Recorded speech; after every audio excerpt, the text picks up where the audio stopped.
Comme de tradition, depuis l'année dernière, donc de manière régulière, le Premier ministre a obtenu du commandant suprême l'autorisation de tenir ces réunions régulières pour faire le point de la situation générale du pays au plan sécuritaire. Et donc aujourd'hui, on s'est réunissé pour la première fois depuis les débuts de la nouvelle année. On a évidemment fait le tour de la question en commençant par l'attentat malheureux de Cassindi qui a conduit à la mort de près de 15 compatriotes et 70 blessés. Nous avons parlé évidemment de la situation dans la province du Nord Kivu, particulièrement dans le Rutshuru, et tout ce qui s'y déroule, notamment l'activisme des M23. Mais on a pu aussi faire le tour d'horizon sur la situation sécuritaire dans le Kwamu, donc dans la partie ouest. Kwamut, Bagata, Kenge, nous avons été briefés à propos par la police, mais on a pu aussi, le Premier ministre en tout cas, aborder la recrudescence du conflit entre Emma et Lendu à Djougou. Il y a eu une insistance qui a été faite sur la situation humanitaire et sur l'urgence d'agir.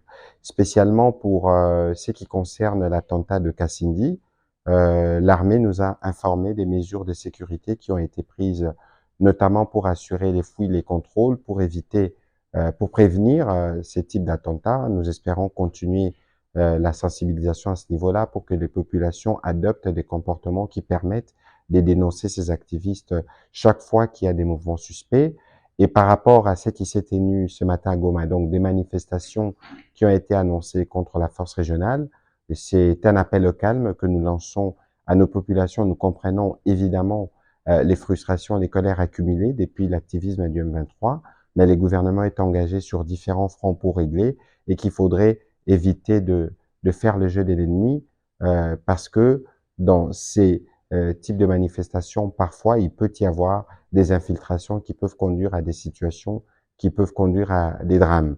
Et donc, c'est un appel au calme que nous réitérons, mais c'est aussi un appel au soutien à nos forces qui sont engagées dans la défense du territoire et nous restons confiants sur la stratégie portée par les présidents de la République pour que la paix revienne dans toute l'étendue de la République démocratique du Congo. Voilà. Merci.